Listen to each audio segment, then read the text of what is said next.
عليكم ورحمة الله وبركاته. يا رب تكونوا بخير. قبل اي حاجة انزلوا حطوا لايك واشتراك عشان يوصل لكم كل جديد مني.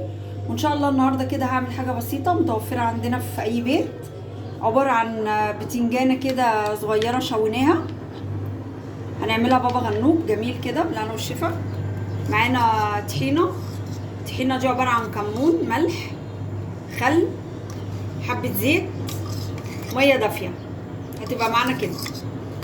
وهنضيف عليها فلفل، على ثوم، على بقدونس، ونقول بسم الله الرحمن الرحيم.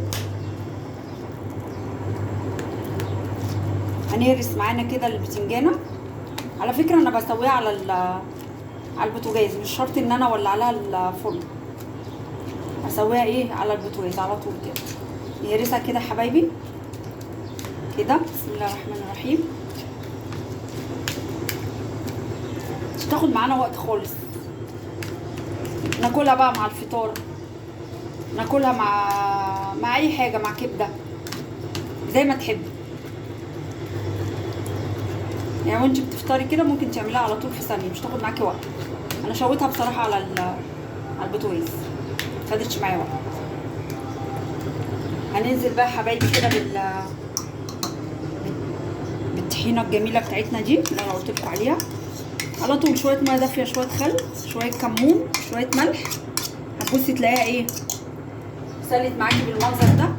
هننزل عليها بشويه الثوم بالفلفل كده اهو حبايبي. بسم الله الرحمن الرحيم.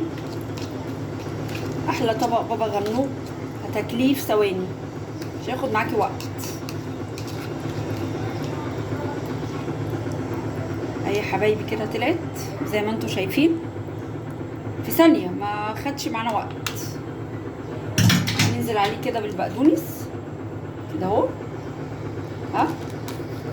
بالهنا والشفا للي ياكلوا.